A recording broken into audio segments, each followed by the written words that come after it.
దేవుని సన్నిధిలో మనమందరం ఉండగా దేవుని వాక్యాన్ని మనం చదువుకుందాం. మొదటి యోహాను పత్రికను మనం ధ్యానం చేస్తూ వస్తున్నాం కదా. ఈవేళ మనము 2వ అధ్యాయం 4వ వచనాన్ని అలాగే 2వ అధ్యాయం 7వ వచనాన్ని చదువుకొని ప్రార్థన చేసుకుందాం. 2వ అధ్యాయం 4వ వచనాన్ని మనము చదువుకుంటున్నాం. మొదటి యోహాను పత్రిక 2వ అధ్యాయము 4వ వచనం. ఆయనను ఎరిగి ఉన్నానని చెప్పుకొనుచు ఆయన ఆజ్ఞలను గైకొనని వాడు అబద్ధికుడు, వానిలో సత్యము లేదు. 2వ అధ్యాయము 7వ వచనాన్ని కూర్చోండి. ప్రియులారా, మొదటి నుండి మీకున్న పూర్వపు ఆజ్ఞనే గాని క్రొత్త ఆజ్ఞను నేను మీకు రాయుట లేదు. ఈ పూర్వపు ఆజ్ఞ మీరు వినిన వాక్యమే. క్రొత్త ఆజ్ఞను మీకు రాయిచున్నాను. చీకటి గతించుచున్నది, సత్యమైన వెలుగు ఇప్పుడు ప్రకాశించిన కనుక అది ఆయన యందును మీ యందును సత్యమే. ఆయన యందును మీ యందును సత్యమే. ప్రార్థించాలి. ప్రేమగల ప్రియ ప్రభువా, మా కన్న తండ్రి, మీకు స్తోత్రములు. ఈ ఉదయకాలపు వేళ మిమ్మల్ని ఆరాధించుటకు మీ సహాయం ఇచ్చినందుకు వందనాలు. గంపెడు ఆశతో మీ సన్నిధికి మేము చేరువచ్చాము. మీ వైపు మేము తేరి చూస్తూ ఉండగా మాతో మాట్లాడండి. మా ప్రభువా, నిలవబడిన వాడు నిష్ప్రయోజకుడు, మనుష్య మాత్రుడు, ఎన్నిక లేని వాడు. ప్రభువా, మనుషుని మరుగు చేయండి. మీ స్వరాన్ని నేరుగా మాతో మాట్లాడండి. మీ నామమునకు మహిమ, మీ పిల్లలమైన మా ఆత్మీయ జీవితాలకు దిద్దుబాటు, పాపికి రక్షణ కలిగించమని క్రీస్తు యేసు నామమున ప్రార్థన చేస్తున్నాము తండ్రి, ఆమేన్. ప్రభునందు ప్రియమైనటువంటి వారులారా, మనము మొదటి యోహాను పత్రిక ప్రారంభంలో దేవుని పిల్లలు, వెలుగు సంబంధుల లక్షణాలను మనము ధ్యానం చేశాం. మొదటి అధ్యాయములో కొంత భాగం, మొదటి అధ్యాయంలో మరికొంత భాగాన్ని, 2వ అధ్యాయంలో కొంత భాగాన్ని కలుపుకొని దేవుని పిల్లలు కాని వారెవరు, దేవుని పిల్లలు ఎవరో మనకు తెలుసు, కానీ దేవుని పిల్లలు కాని వారెవరో తెలుసుకుంటే మనము తెలివిగా వివేకంగా లోకంలో బ్రతకగలం. లేకపోతే మనం కూడా ప్రమాదంలో పడే అవకాశం ఉంది. కేఫా వారి యొక్క వేషధారణను బట్టి మోసపరచబడి ఆ పంక్తిలో పౌలు కేఫాతో పాటుగా కూర్చున్నాడు. తర్వాత తెలిసింది, కేఫా నువ్వు ఇలా చేయడం మంచిది కాదని పౌలు గారు గట్టిగా గద్దించారు. కనుక దేవుని పిల్లలని మనం తెలుసుకోవాలి. ఒకటి, మొదటి అధ్యాయం 6లో చెప్పాడు, చీకటిలో ఉన్నానని ఉన్నవాడు దేవుని బిడ్డ కాదు. 2, సత్యము లేని వాడు తను తానే మోసం చేసుకుంటా ఉంటాడు, వానిలో దేవుని వాక్య సత్యం ఉండదు. సత్యం అంటే ఏం చెప్తారు లోకంలో వాళ్ళు? నాకు తెలిసిందే సత్యం, నీకు తెలిసిందే సత్యం. లోకంలో అట్లాంటి సత్యం. కానీ బైబిల్ సత్యం అలా ఉండదు. అది యూనివర్సల్ అంటారు, అంతర్జాతీయంగా అందరికి సరిపోయే వాక్యం దేవుని వాక్యం. నా మాట అయితే నాకు సరిపోయింది, నీ మాట నీకు సరిపోయింది. అంతేగాని అందరికీ సరిపోయిన మాట దేవుని మాట. కాబట్టి ఆయన వాక్య సత్యం మనలో ఉండాలి. అప్పుడు మనము ఆయన వాక్య ప్రకారంగా జీవిస్తాం. కాబట్టి వాక్య సత్యం లేకపోతే వాడు దేవుని బిడ్డ కాదు. 3వది ఏంటంటే అబద్ధముగా చేయువాడట. అబద్ధం చెప్పేవాడు కాదు, చాలా జాగ్రత్తగా ఉన్నాను. అబద్ధముగా చేయువాడు నిజాన్ని కూడా ఏం చేస్తాడు? ప్లేటు తిరగేస్తాడు అనమాట. నిజాన్ని కూడా ఏం చేస్తాడంటే అబద్ధంగా చెప్పేస్తాడు. అది చాలా గొప్ప ప్రమాదం. ప్రమాదం కొరకు, స్వలాభం కొరకు అబద్ధం చెప్పడం కాదు, నిజాన్ని కూడా అబద్ధం అంటాం. గట్టిగా చెప్తాను, యేసుప్రభు దేవుడు కాదండి, యెహోవా దేవుడు అండి అంటున్నారు చూడండి, దాన్ని ఏమంటారు? అబద్ధం. ఎవడు క్రీస్తు దేవుడు కాదంటారో వారిని మీ ఇంట చేర్చుకొనవద్దు, వానికి వందనవచనము చెప్పవద్దు అన్నాడు యోహాను భక్తుడు. 2వ యోహాను పత్రికలో మాట చెప్పారు. యెహోవాయే యేసుక్రీస్తు ఈనేటి దినాన పరిశుద్ధాత్మగా మన హృదయంలో ఉండి నడిపిస్తున్నవాడు ఆయన. త్రిత్వమైన దేవుడు, తండ్రి, కుమార, పరిశుద్ధాత్మ. కాబట్టి అబద్ధముగా చేయువాడు దేవుని బిడ్డ కాదు. ఎందుకంటే అబద్ధికుడు, అబద్ధమునకు జనకుడైనటువంటి వాడెవరు? సాతాను. కాబట్టి దేవుని సంబంధి సాతాను లక్షణాలు ఉండవు. 4వ మాట, ఆయన వలె నడవని వాడు. జాగ్రత్తగా వింటున్నారుగా అమ్మా, ఇదే మనం ధ్యానం చేయబోయే మాట. ఇప్పటి వరకు ఈ 3 మాటలు ధ్యానం చేశాం. ఆయన వలె నడవని వాడు ఆయన బిడ్డ కాదు, వెలుగు సంబంధి కాదు. ఆఖరి మాట, తన సహోదరుని ద్వేషించువాడు వెలుగు సంబంధి కాదు. ఒక్క మాట ఈరోజు ధ్యానం చేద్దాం. ఆయన వలె నడవని వాడు ఆయన బిడ్డ కాదు. మరలా చెప్పండి ఆ మాట. ఆయన వలె నడవని వాడు ఆయన బిడ్డ కాదు. ఇంకొక మాట చెప్పాలంటే, ఆయన జీవితం లేనివాడు ఆయన వలె జీవించని వాడు. ఒక మాట చెప్పాడు కదా మొదటి అధ్యాయంలో, ఆయనను ఎరిగి ఉన్నామని చెప్పుకొనుచు 2:4 ఆ మాట చదివాం కదా ప్రారంభంలో. ఏమంట చెప్పండి అమ్మా, చెప్పండి. ఏమని చెప్పుకుంటున్నారంట? ఆయన మాకు తెలుసు, యేసయ్య మా దేవుడు అండి, యేసయ్య మా దేవుడు అండి, మేము క్రైస్తవ కుటుంబంలో పుట్టామండి, ఆయన మా దేవుడు, మేము ఆయన ఎరిగి ఉన్నాం, మా తాతలు ఎరిగి ఉన్నారు, మా తండ్రులు ఎరిగి ఉన్నారు, మేము అసలు యేసుప్రభు అంటే బాగా తెలుసండి. కానీ యేసుప్రభు లాగా మాత్రం బతకండి.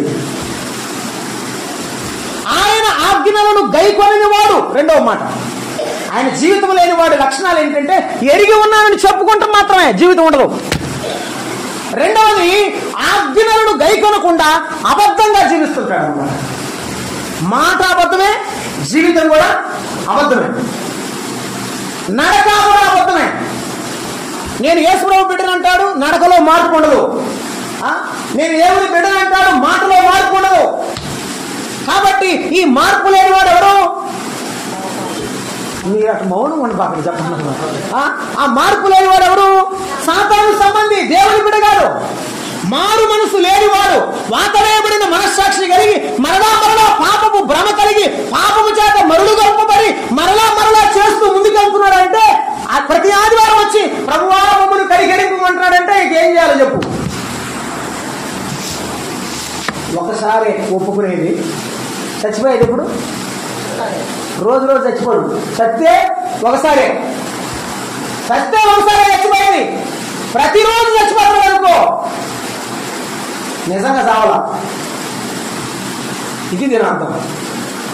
అందుకని ఆయన వలె నడవని వాని లక్షణాల గురించి చెప్తున్నాడు అక్కడ. ఎరిగి ఉన్నానని చెప్పుకుంటాడు కానీ నడవడు, ఆయన ఆజ్ఞలను గైకొనడు, అబద్ధంగా జీవిస్తుంటాడు, దేవుని ప్రేమ పరిపూర్ణంగా ఉండదు.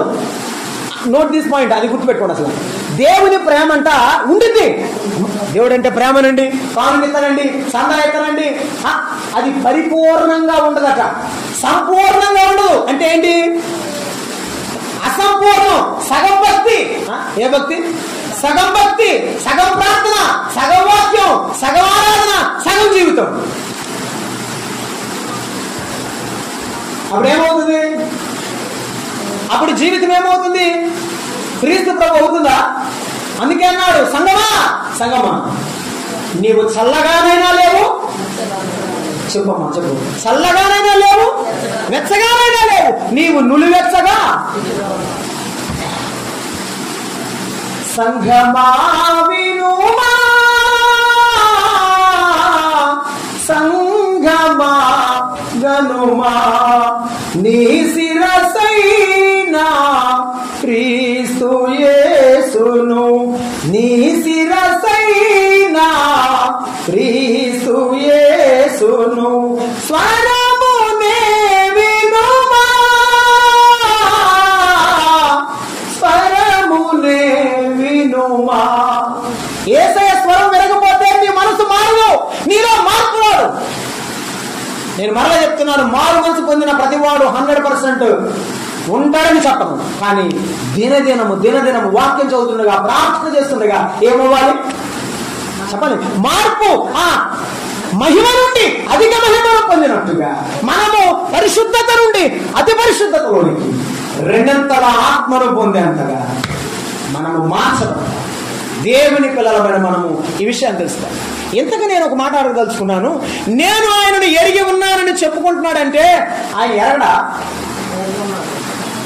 ఏమన్నా యేసుప్రభు నమ్ముకున్నావు, నువ్వు నమ్ముకున్నావని, లేకపోతే నేను నమ్ముకున్నానని అది తెలియదా? మరి ఈయనెందుకు చెప్పుకుంటున్నాడు? ఈయనకి గ్యారెంటీ లేదు లోపల. కాబట్టి ఏం చేయాలి చెప్పండి? ఏం చేయాలి? చెప్పుకోవాల్సి వస్తుంది. నమ్మకం సరిగా లేదు, విశ్వాసం సరిగా లేదు, జీవితం సరిగా లేదు. కాబట్టి నేను నమ్మా అని చెప్పుకోవాల్సి వస్తుంది. నమ్మిన వాడు ఎట్లా ఉంటాడంటే నీతిమంతులు సింహము లేదు ధైర్యంగా, అంతే. దుష్టులు అలాగున ఉండక గాలికి చెదరగొట్టు. మొదటి కీర్తన 4 వచ్చింది. పట్టువలే ఉంటారు, ఎగిరిపోతారు న్యాయపు తీర్పులు. దేవుని పిల్లలు స్థిరంగా ఉంటారు. నిందొచ్చినా, నీలాప నిందలు వచ్చినా, లోకంలో శ్రమలు వచ్చినా, కష్టం కలిగినా అవన్నీ నీళ్ల వలె జారిపోతాయి, అంతే. దేవుని బిడ్డలు అలాగే నిలబడి ఉంటారు. ఈవేళ ఆ జీవితం లోపించడం వలన చాలా మంది కొత్త దినాల్లో నమ్ముకున్న వారు ఇప్పుడు లేరు. ఇప్పుడున్న వారికి ముందు కూడా ఉంటారో లేరు మనం చెప్పలేము. అన్నా నేను వచ్చినప్పుడు ఆ అమ్మాయి ఉండాలి, ఆ సహోదరుడు ఉండాలి, ఈ సహోదరుడు ఉండాలి, ఏడు అడిగితే ఏమని చెప్తారు, అంతే. సందర్భం కాదు కానీ చెప్తాను. వాటర్ ఎవరో బాప్తిసం ఇస్తున్నారు, సాల్మన్ గారు. ఒక అమ్మాయికి బాప్తిసం ఇస్తున్నాడు, పేరు వద్దులేండి. అమ్మాయికి బాప్తిసం ఇస్తుంటే అందరికి బాప్తిసం ఇచ్చినప్పుడు ఎట్లా ఇస్తాం మనం? ఏమ్మా బాప్తిసం ఇచ్చినప్పుడు నాకు ఇచ్చింది కూడా ఆయనే, సాల్మన్ గారు. బాప్తిసం నీళ్ళలో సముద్రంలో పూర్తిగా ముంచాలి కదా. ఈ అమ్మాయి చాలా కొరస పిల్ల, అసలే భయం ఉంటుందని కొద్ది దగ్గరికి తీసుకెళ్ళాడు అన్నమాట. కొద్దిగా దగ్గరికి తీసుకెళ్తే ఆ అమ్మాయి ఇలా వంగురా అంటే ముంచడానికి వంగమన్నాడు. ఆ అమ్మాయి సతికిలు పడింది అనమాట. నీళ్ళు ఏడదాకా వచ్చినాయంటే ఏడదాకే వచ్చింది. ఏడదాకా వచ్చినాయి, ఏడదాకా వచ్చింది. ఒక నీళ్లు కాసి తీసి నెత్తిమే వచ్చాము అన్నాడు. అయిపోయింది. 4 సంవత్సరాలు 3 సంవత్సరాలు అయిన తర్వాత ఇంక అమ్మాయి పార్థం అనేసింది. ఏమంటే నువ్వు బాప్తిసం సగం ఇచ్చావు, ఆ అమ్మాయి సగం వచ్చింది, ఇక సగానికి మానేసింది అన్నా నేను. అంటేను తీసుకున్న వాళ్ళందరూ ఎవరు వస్తున్నారయ్యా, దేవుని నమ్మిన అందరూ సరిగా ఉన్నారంటే ఇంతే. బాప్తిసం సగం, నమ్మకం సగం, జీవితం సగం. కాదు కాదు కాదు కాదు ఏమండి, మనం బైబిల్లో ఆహాబు భక్తిహీనుడు అని చెప్తాం. ఆహాబులో భక్తి లేదా? ఏమండి, ఆహాబులో భక్తి లేదా? కష్టం వచ్చినప్పుడు ఆ ప్రవక్త దగ్గర మమ్మల్ని పంపిస్తాడు, ప్రవక్త దగ్గర విచారణ చేయమని పంపిస్తాడు. తానడు భక్తి ఉంది, మనసులో భక్తి ఉంది, కానీ జీవితంలో ఆ భక్తి కనబడే. కాబట్టే పాడైపోయే పరిస్థితులు వచ్చాయి. అందుకే ఆయనను ఎరిగి ఉన్నామని చెప్పుకోవడం కాదు, మన జీవితంలో ఆ అనుభవంలోనికి రావాలి. అది మనకు ముఖ్యం. నేను ఇంకో మాట గుర్తు చేస్తాను. ఏదైనా వనములో ఆ పండు తిన్న తర్వాత ఇలా చేశాను అని చెప్పారు కదా. మన పితరుడైన ఆదాము దేవునికి తెలియదు అనుకున్నాడు. పాపం ఎవరికి తెలియదు అనుకున్నాడు? పండు తిన్న సంగతి ఎవరికి తెలియదు? దేవుడికి తెలియదు అనుకొని ఎక్కడ దాక్కున్నాడు? చెట్టు చాటును దాక్కున్నాడు. ఇది మన యొక్క అవిధేయత. మనము దేవుని ఎరిగి ఉంటే దేవుని ఎదుటే ఉండాలి, అది ఏదైనా సరే. దావీదు పాపము చేసిన వెంటనే దేవుని ఎదుట నిలబడ్డాడు. నిలబడి ఉన్నాడా, పారిపోయాడా? నీవు ఆ మనుష్యుడవు, నీవే. ఖిన్నుడైపోయాడు, అక్కడే కూలబడ్డాడు. నాతాన్ని పట్టుకొని లోపల ఏంట్రా, ఏం చేద్దామా, ఏదైనా ఒకటి చేద్దామన్నాడా? కాబట్టే దేవుడు అన్నాడు, నాతాను ఆ దావీదు నా హృదయానుసారుడు. అది తప్పులో ఉన్నవాడు, పొరపాట్లో ఉన్నవాడు దేవుని వాక్యం వింటే లోబడాలి, కన్నీరు దాచి ఏడవాలి, దేవుని దగ్గర దీవెన పొందాలి. కఠినం చేసుకుని వెళ్ళిపోతే దేవుని కృపని మీద ఉండదు. ఆదాము అలాగే చేశాడు, దాటిపోవాలనుకున్నాడు, కానీ దేవుడు చాలా చేశాడు. దేవుని గొప్పతనం అంటారు. సమూయేలు మొదటి గ్రంథం 15వ అధ్యాయం 13వ వచనం చదవండి. సమూయేలు మొదటి గ్రంథం 15వ అధ్యాయం 13వ వచనం. సమూయేలు మొదటి గ్రంథం. అక్కడ సమూయేలు ఏం చెప్పాడంటే సౌలుకు, అయ్యా అమాలేకీయుల్లో ఎవరిని కూడా, జంతువులు గాని ఏ యొక్క వాటినైనా నీవు బతికించకూడదు అని చెప్పాడు. 15వ అధ్యాయం 13వ వచనం. మహానుభావుడు మంచోడు, చేసిందేమో చేశాడు. సమూయేలుతో సౌలు ఏమంటాడు తెలుసా? అసలు దీవించాల్సింది ఎవరు? దైవజనుడా లేకపోతే రాజా? చెప్పాలి. దీవించాల్సింది ఎవరు? దైవజనుడు. దీవిస్తుంది ఎవరు ఇక్కడ? రాజు దైవజనుడిని దీవిస్తున్నాడు. గొప్ప సంగతి. మరి నీకు చదువు ఇప్పుడు చదువు. మొదటి సమూయేలు గ్రంథం 15వ అధ్యాయం 13 వచ్చింది.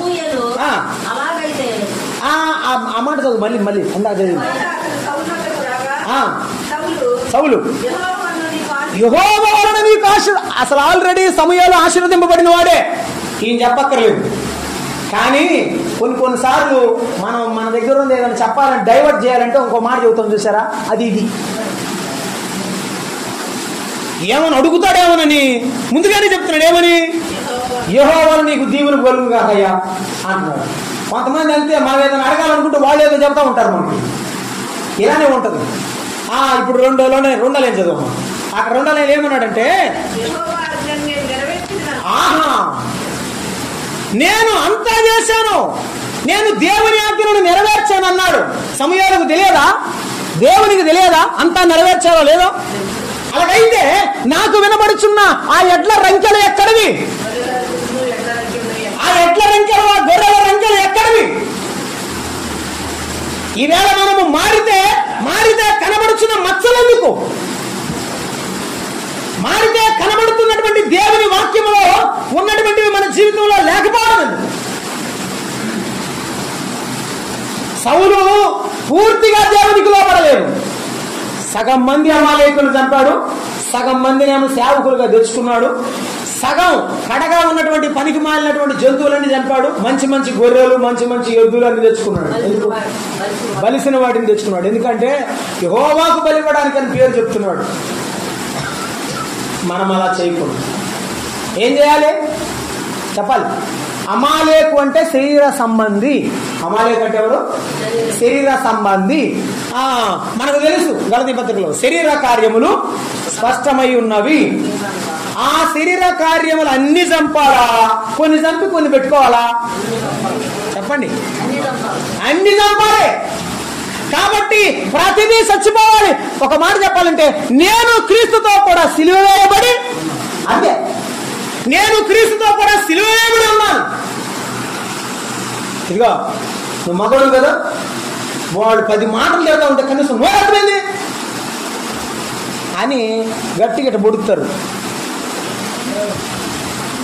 మనం మాట్లాడకుండా ఎందుకు వస్తున్నామో వాళ్ళకి తెలియదు. మనం మెదలకుండా ఎందుకున్నామో వాళ్ళకి అర్థమవుతుంది. దేవుని పిల్లలపైన మనము ఎప్పుడైతే తల వంచుకుంటామో దేవుడే కలుగు చేస్తుంది. సౌలు నులివెచ్చని జీవితంలో ఉండిపోయాడు.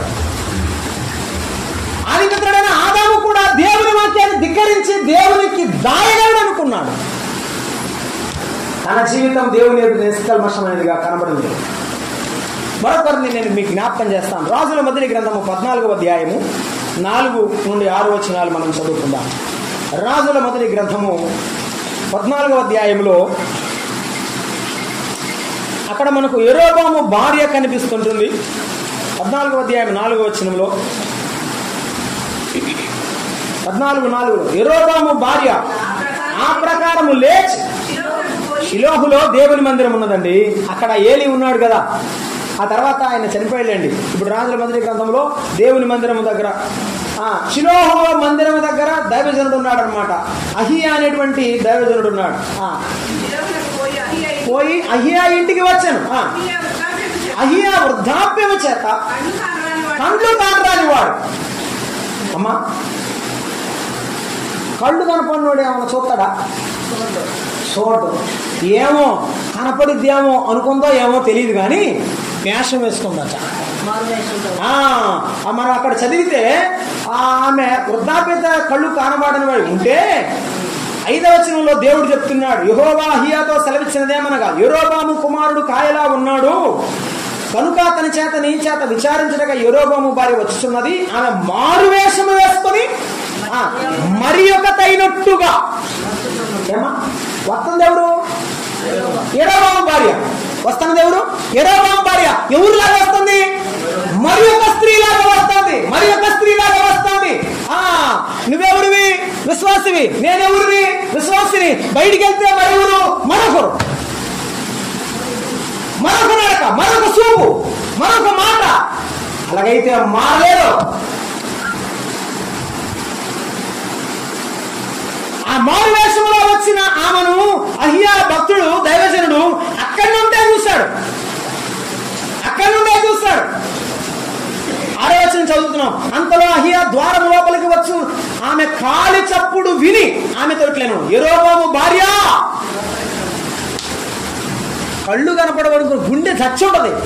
నాకు తెలిసి కళ్ళు కనపడవనుకున్నాను, ఒకవేళ మసకగానే కనపడతాను వేషం వేసుకొచ్చాను తెలియదు అనుకున్నాను. అయ్యో నేను తెలిసిపోయానని సగం అక్కడే చచ్చిపోయాడు. యెరోబాము భార్య, నీవు వేషం వేసుకుని ఎందుకు వచ్చావు? ఎచ్చుటేయాలా? కఠినమైన మాటలు నీకు చెప్పవాలని నాకు ఆజ్ఞాయను. అది ఏ మాటలేనాలి? యెరోబాము భార్య కఠినమైన మాటలు. కానీ ఏ మాట వింటానికి వచ్చింది? నీ కొడుకు బాగుపడతాడు వెళ్ళిపో అని చెప్తే బాగుండని వచ్చింది. మన జీవితంలో కూడా అదే. దేవుడు కఠినమైన మాటలు మనతో మాట్లాడినప్పుడు ఇవి నా కొరకే ఒప్పుకోవాలి. అది మార్పుకు నిదర్శనం, అది ఆశీర్వాదానికి ప్రారంభం. చాలా కుటుంబాల్లో పిల్లలు తల్లిదండ్రుల మాట వినరు. కింద పడిన తర్వాత బోర్లుగా పడి తలబాగలి లేకపోతే మూతిపడి రాలిన దాకా వాడు వినడు. అది మనం చెప్పే మాట. నేను అందరూ ఏదో చెప్పలేదు నిజమా కదా?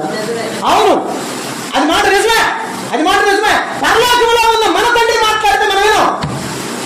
మళ్ళీ కింద పడ్డదా, అయ్యా యేసయ్యా నా పొరపాటు అయిపోయింది, నా జీవితంలో ఇంతవరకు జరిగిపోయింది, ఇక నేను ఎప్పుడు జరగదయ్యా, నువ్వు నాకు సహాయం చేయని మళ్ళీ ఏడ్చి దుఃఖపడేవాడు కూడా మనకు అర్థం కాదు.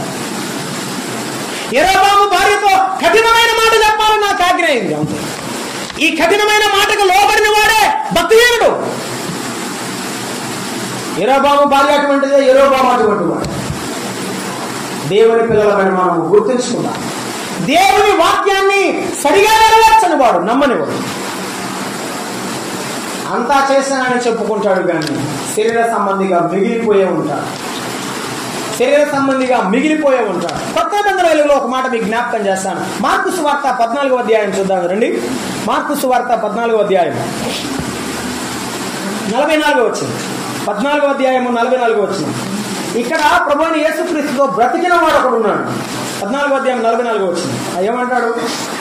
నేనెవరిని ముద్దు పెట్టుకుందునో ఆయనే యేసు, ఆయనను పట్టుకొని భద్రముగా కొనుక్కోవడానికి వారికి గురుతు వచ్చిన వాళ్ళు ఎడితే భద్రంగా పట్టుకో, నువ్వు చెబితే చేస్తే భద్రంగా.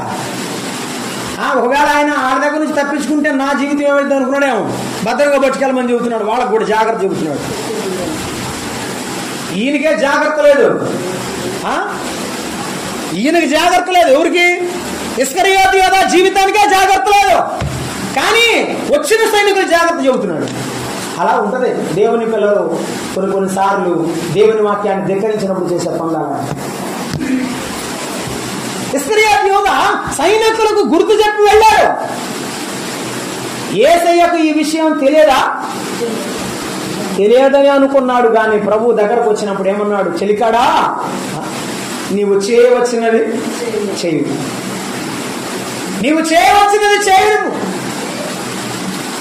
యేసయ్యతో అక్షరార్థంగా నడిచాడు, కానీ యేసయ్య మనసుతో కలిసి లేడు.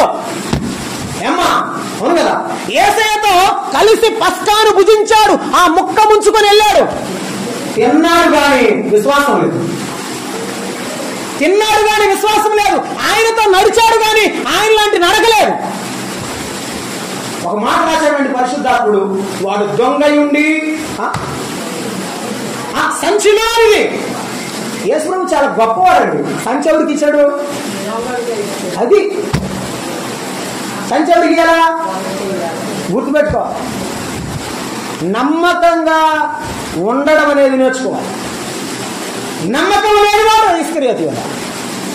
కాబట్టి తన జీవితంలో నమ్మకత్వాన్ని పోగొట్టుకున్నాడు. నిలువెచ్చని జీవితమే మారిపోయిందా? అసలు పూర్తిగా ప్రభువుకు దూరం అయిపోయాడు. నమ్మని వారు ఇలానే ఉంటారు.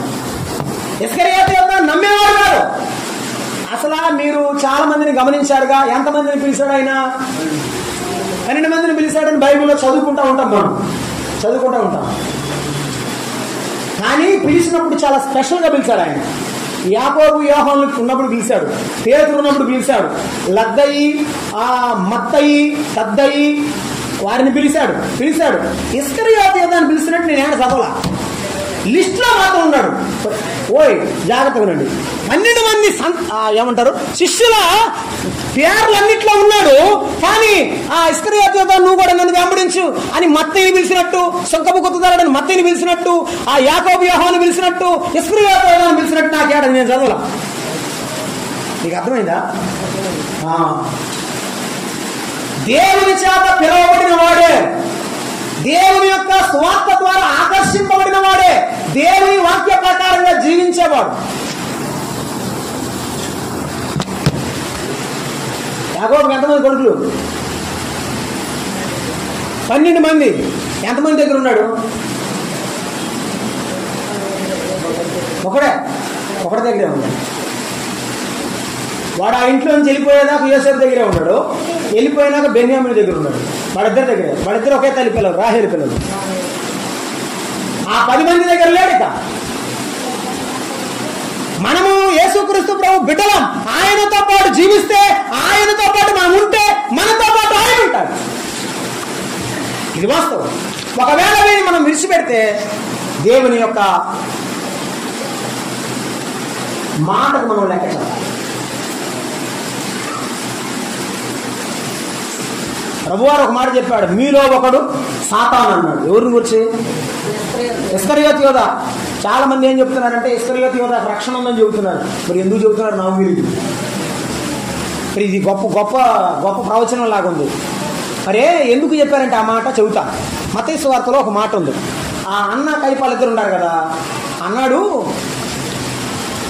100 మంది చనిపోవడం కంటే 100 మంది చనిపోవడం కంటే ఒకడు చనిపోవడం మేలు కదా అని అన్నారనమాట. అది వాళ్ళు చెప్పిన సందర్భం వేరు. యేసు ప్రభు చనిపోతే చాలు, ఇంకెవరు చనిపోవాల్సిన అవసరం లేదనే బాగుంది. కానీ వీళ్ళేమన్నారు, ఇస్కరియోతు ఒకరు బలైతే చాలు, ఈ మనందరం ఆయన తల చుట్టుకోవాల్సిన అవసరం ఏముంది అన్నట్టుగా తీసుకొని చెప్తున్నారు చాలా మంది. అసలు ఇస్కరియోతు యోధా అప్పగించకపోతే యేసు ప్రభు సిలువ వేయబడేవాడు కాదు, మనకు రక్షణ ఉండదని కూడా బోధ చేస్తున్నారు. ఇది ఒక పెద్ద దుర్బోధ. యేసు ప్రభు ఏం చెప్పాడు? సాతానని చెప్పాడు. ఇంకంతే, ఇంక రెండో మాట మాట్లాడకూడదు. ఇంకంతే. సాతానుకు రక్షణ ఉందా? లేదంతే. సాతాను లక్షణాలు ఉన్న వాళ్ళకి రక్షణ ఉందా? గట్టిగా చెప్పండమ్మా. లేదంతే. మీలో ఒకడు సాతానని చెప్పాడు. విషయం ఏంటి తెలుసా? ప్రభు యొక్క తల మీద అత్తరు పోసి ఆయనను ఆరాధిస్తుంటే అంటాడు, ఈ అత్తరెందుకు వృధా అంటాడు. ఏంటి? ఆరాధన వృధా. ఏం వృధా చెప్పండమ్మా? ఆరాధన వృధా అంటాడు. ఏమనాలి ఆ మనిషిని? ఆయన భూస్థాపన నిమిత్తము అత్తరు ఆయన నెత్తి మీద పోస్తే ఆరాధించుట, ఘనపరచుట, హెచ్చించుట వృధా అంటాడు. ఈ అత్తరు వృధా చేస్తున్నారంటాడు. ఎవరికి ఇస్తే వృధా? ఏసైకి ఇస్తేనే, ఎవరికని ఇస్తాను? ఏసైకి ఇస్తే వృధా అంటాడు. ఎవరికైనా ఇవ్వచ్చు కదా అంటాడు. మరి ఆ సంచిలో ఉండదంతా మరి లెక్క చెప్పాడు ఏసైకి. ఏమో నాకు బైబిల్లో ఎక్కడ రాసిలేదు లెక్క చెప్పినట్టు. అయ్యా లెక్క చెప్పండి. రెండవది ఏమిటంటే, యూదా ఇశ్రాయేలుకు అక్షరార్థంగా రాజుగా అనుకున్నాడు. కానీ యూదాకు ఇశ్రాయేలుకు అక్షరార్థంగా రాజుగా అనుకున్నాడు. ఎవరిని? యేసు ప్రభువుని. ఇస్కరియోతు యోధా ఏమనుకున్నాడు? ఈయనే యూదుల రాజు, యూదుల రాజా నీకు శుభము కలుగునుగా కానీ పాట పాడారు కదా, ఆ ఈయనే యూదుల రాజు అని అనుకున్నాడు అక్షరార్థంగా. కానీ పాపుల కొరకు బలి అయ్యే దేవుడుగా యేసు ప్రభుని చూడలేకపోయాడు. చివరకు 30 వెండి నాణ్యాలు అమ్మేశాడు. మనము యేసు ప్రభు వారిని కరుణామయుడు, దయామయుడు, జాలి గలవాడు, చెప్పరేమ్మా, రోగం తగ్గించేవాడు, అనారోగ్యాన్ని తీసేసేవాడు అని నమ్మటం కాదు. శిక్షించేవాడు కూడా ఆయన, క్రమశిక్షణ చేసేవాడు కూడా ఆయన. దీనికి మనం భయపడాలి. చాలా మందికి కరుణామయుడు అంటే ఇష్టం, దయామయుడు అంటే ఇష్టం ఏమా, కానీ తీర్పు తీర్చే న్యాయాధిపతి జాగ్రత్త అంటే మాత్రం అస్సలు నచ్చదు. నిజమంటారు కాదంట? మేము మీ తెలుగు వెళ్ళము మాట్లాడలేదు. యేసు ప్రభువుని గురించి న్యాయాధిపతి అని చెప్తే చాలా మందికి నచ్చదు. అసలు అగ్నిగుణం నరకం ఉందంటేనే నచ్చట్లే. ఇప్పుడు మనం దేవుని పిల్లలం, గుర్తుంచుకుందాం. ఈ లక్షణాలు ఏ వ్యక్తుల్లో ఉన్నాయో మనం గమనిద్దాం. సంవత్సరాల తరబడిగా వారిని మనం వెంబడించాలి. దేవుని వాక్యపు వెలుగును వెంబడించాలి.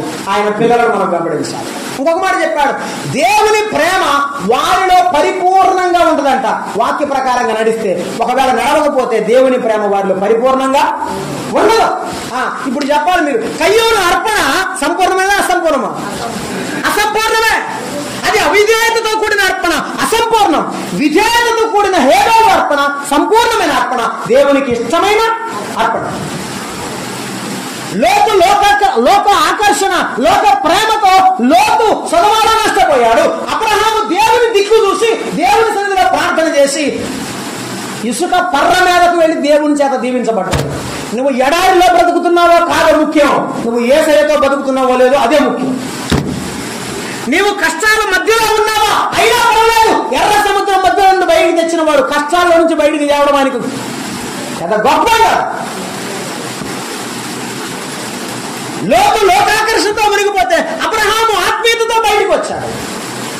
సౌలు లోకాశతో గొర్రెలు గొడ్లు సంపాదించుకోవడానికి ప్రయత్నం చేస్తే దావీదు లోకాశ మీద కాకుండా మందిరం మీద మక్కువ కలిగి దేవుని మందిరాన్ని కట్టించాడు. ఏది ముఖ్యం? ఆత్మీయత ముఖ్యమా, శరీరం ముఖ్యమా? ఆత్మీయమైన ఆశీర్వాదం ముఖ్యమా, శరీర సంబంధమైన ఆశీర్వాదం ముఖ్యమా? చెప్పాలి. ఆత్మీయమైన ఆశీర్వాదమే ముఖ్యం. యేసు ప్రభు ప్రేమ మనలో పరిపూర్ణంగా ఉండాలి. అసలు మన ప్రభు ఎటువంటి వాడంటే పాపమును సహించలేని వాడు. చెప్పండి, పాపమును సహించలేని వాడు. సందర్భం గుర్తు చేస్తా, చదవడానికి టైం లేదు కాబట్టి. యెహోషువ గ్రంథంలో దూరదేశం నుండి అన్యులు, అమ్మో ఇశ్రాయేలులు చాలా మంది మీద జయిస్తున్నారు, చంపేస్తారని భయం వచ్చి రాహబులాగా భయపడ్డ రాళ్ళు కూడా వచ్చి, అయ్యా చినిగిపోయిన సొక్కాలు వేసుకొని ఇరిగిపోయిన రొట్టె ముక్కలు తెచ్చి యెహోషువ చేతిలో పెట్టి, అయ్యా మేము ఇశ్రాయేలులము, మీ పితరుల సంతానం మాది, మేమే ఏవో ఇంత దూర ప్రాంతంలో బతుకుతున్నాం, ఇప్పుడు మీరు దగ్గరకు వచ్చారని తెలిసింది, మీ జాతులు మేము గెలుపుతాము, మమ్మల్ని గెలుపుకోండి అంటే యెహోషువ ఎవరు ఎక్కడ అంటాడు విచారించుకోండి ఏమన్నాడు? ప్రమాణం చేసి మేము బతుకున్నంతకాలం మీరు మా చుట్టాలు రండి అన్నాడు. తెల్లరేలేకి తెలిసింది ఏమని, అరే రే వీళ్ళు మనోళ్ళు కాదు, వీరు శత్రువులకు సంబంధించిన ప్రజలని. ఎంతగా ఆయన ప్రమాణం చేశాడు. మందిరం దగ్గర కట్టెలు చీల్చేవాళ్ళుగా నీళ్లు పోసేవాళ్ళుగా ఏర్పాటు చేసేసాడు. వింటున్నారా? ఎందుకు ఎంత చెప్పాను మళ్ళీ చెబుతా. ఆకాను దోపుడు సొమ్ము తెస్తే ఏమన్నాడు? రే బట్టకరండి బయటికి వాడిని, ఈడవండి బయటికి, భార్యని పిల్లలు తీసుకురండి, లోపల పెట్టండి, కొట్టండి అన్నాడు. చెప్పండి, అన్నాడా లేదా? కొట్టారుగా, అయిపోయింది. ఇప్పుడు వాళ్ళని చేర్చుకున్నాడు కదా ఎవరు? యెహోషువ. ఇప్పుడు ఏం చెప్తాడు సమాధానం? నేను కంపారిజన్ చేయడానికి చెప్పి అంతే, ఏం లేదు, ఊరికి మనకు అర్థం అవడానికి చెప్పాను. ఎవరో తప్పు చేస్తే మాత్రం లాగండ్రా బయటికి, తీసుకురండి, అసలు అట్ట జరుగుద్ది చూద్దాం అట్టయితే అంటారు. అదే నేను చేస్తే ఎవరు అడగకూడదు. ఏమంటే నేను మళ్ళీ కూడా ఎవరు అడగకూడదు, దాన్ని మాట్లాడదు, ప్రశ్నించకూడదు. అసలు ఇంకా ఎవరు అడగలేదు. ఎందుకు? ఆయన నాయకుడు కాబట్టి సాహసించలేదు, ఎవరు అడగలేదు ఆయన. కానీ బైబిల్లో రాయబడిన మాట ఏంటంటే వారు ఇశ్రాయేలులకు శత్రువులుగానే వారి మధ్యలోనే మిగిలిపోయారు. అందుకే అంటారు దేవుని నమ్ముకున్న వాళ్ళు వివాహం చేసుకోమని అనేది అందుకు. ఎందుకంటే నమ్ముకున్న వాళ్ళకి జీవితాంతం ఇబ్బందులు, ఆ జీవితాంతం పడకుండా ఉండాలని ముందే చెప్తారు. అన్యులతో కలవకూడదని చెప్పేది ఎందుకంటే ఇందుకే. మన మనస్తత్వం వాళ్ళ మనస్తత్వం కలవదు. ఎందుకంటే మనం అబద్ధం చెప్పం, వాళ్ళు ఎప్పుడు చెప్పాలి. కాని మాటలు పలుకుతారు, మనం పలకలేం. వసతిక పొసిగిందంటే అర్థం ఏంటి తెలుసా? నువ్వు రాజీ పడిపోయి వాళ్ళతో పాటు కలిసిపోయావని అర్థం, లేకపోతే వాళ్ళు మారిపోయారని అర్థం. ఎందుకంటే వాళ్ళు మారటం ఏమో నాకు తెలియదు. కాబట్టి మనం అర్థం చేసుకున్నాం, యేసు ప్రభు వారు పాపమును సహించలేని వాడు, ఆయన ప్రేమ గలవాడే. కానీ గుర్తుపెట్టుకోండి అమ్మ, మనలో ప్రేమ పరిపూర్ణం అవ్వాలంటే ఏమనుకుంటాం మనం అంటే తప్పు చేసినా కూడా ప్రేమించాలయ్యా అంటాం. కాదు, గుర్తుపెట్టుకోవాలి. తప్పును ఒప్పుకోడు కానీ ప్రేమిస్తాడు. తప్పుకు సరిగిన క్రమశిక్షణ జరగాలి, అట్ ద సేమ్ టైం అదే సందర్భంలో ప్రేమించాలి. దేవుని ప్రేమ పరిపూర్ణమైనది అంటానికి గుర్తది. ఆయన క్రమశిక్షణలో ప్రేమ ఉంది, ఆయన క్రమపరిచే విధానంలో కూడా ప్రేమ ఉంది. యెహోవా వాక్యము వలన ఆయన సేవకుడు హెచ్చరికనందును అన్నాడు కీర్తనల గ్రంథం 19వ అధ్యాయంలో. దేవుని వాక్యము క్రమశిక్షణ చేసేది, హెచ్చరికిచ్చేది. మనందరికీ హెచ్చరిక ఉంటుంది. ఇంకొకటి విడిచిపెట్టలేని ప్రేమ ఆయనది. అగ్ని జ్వాలలు ఆర్పజాలని ప్రేమ అన్నాడు యెషయా గ్రంథంలో. దేవుని వాక్యము గైకుంటే దేవుని ప్రేమ మనలో సమన్యాయాన్ని పాటిస్తుంది. చెప్పండి, ఆ మాట చెప్పండి, నేను ప్రార్థన చేస్తాను. ఏం పాటిస్తుంది? సమన్యాయాన్ని పాటిస్తుంది. కాక నాకెళ్ళే ఇటు దూకదు, నీకెళ్ళే అటు దూకదు, కరెక్ట్గా దూకుద్ది. నా కొడుకైనా ఒకే న్యాయం, వేరే వారి కుమారుడికైనా ఒకే న్యాయం. ఇది దేవుని వాక్య సత్యం కనుక ఆ సత్యానికి లోబడిన నాడు నీవు చేసిన ప్రార్థన, నేను చేసినటువంటి పరిచర్య దేవుడు దీవిస్తాడు. అలా కాకపోతే ఎదుగుదల మనం చూడలేము. దేవుని పిల్లలు కాని వారు ఎవరో మనం చూస్తుండగా ఆయన నడక లేని వారిని మనము జ్ఞాపకం చేసుకున్నాం. ఆయన నడక లేని వారిని మనం జ్ఞాపకం చేసుకున్నాం. సౌలు ఆయన నడక లేకపోతే తప్పిపోయాడు. యెరోబాము దేవుని పిల్లలను, దేవుని రాజ్యాన్ని 2 ముక్కలు చేశాడు పాపంతోనే. యెరోబాము అధిక పాపం చేసిన వాడు. ఇస్కరియోతు యూదా ప్రభువుతో ఉండి పాపములోనే ఉన్నవాడు, ప్రభువును అమ్మివేసిన వాడు. దేవుని పిల్లలు కాదు, దేవుని పిల్లలు కాదు. కనుక దేవుని ప్రేమ మనలో పరిపూర్ణం అవ్వాలంటే హేబేలు వంటి అర్పణ, అబ్రహాము వంటి దేవుని వాక్యపు విధేయత, దావీదు వంటి దేవుని మందిరము పైన మక్కువ మనకు ఉండాలని మనము జ్ఞాపకం చేయబడుతున్నాం. ప్రభు వాక్యము మన వెనుకల్లో దేవుడు దీవించునుగాక. ప్రార్థన చేద్దాం. మా ప్రభువా, దేవా, ఈ మధ్యాహ్నం వేళ మీరు మాతో మాట్లాడిన మాటను బట్టి వందనాలు నాయన. మీ వల్లే నడవడం మాకు నేర్పించండి ప్రభువా. పాపాత్మురాలతో మాట్లాడినా మీ వల్లే మాట్లాడుట, ఏ ఆధారం లేని అభాగ్యుడు, కుష్ఠరోగులు, అలాగే గుడ్డివారితో మాట్లాడినా మీ వల్లే మాట్లాడుట, పాపమును హెచ్చరించినప్పుడు మాట్లాడినా మీ వల్లే మాట్లాడుట మాకు నేర్పించండి అయ్యా. మీ వల్లే జీవించుట, మాట్లాడుట మాకు నేర్పించండి. తద్వారా మీ పిల్లలముగా ఈ లోకములో మిమ్మల్ని ఘనపరిచే కృప మాకు దయచేయండి. మీ మాటలకు నీరు కట్టి ఫలింపు దయచేయమని క్రీస్తు యేసు నామమున వేడుకొని ప్రార్థన చేస్తున్నాము తండ్రి. ఆమేన్. అందరికీ ప్రేమ.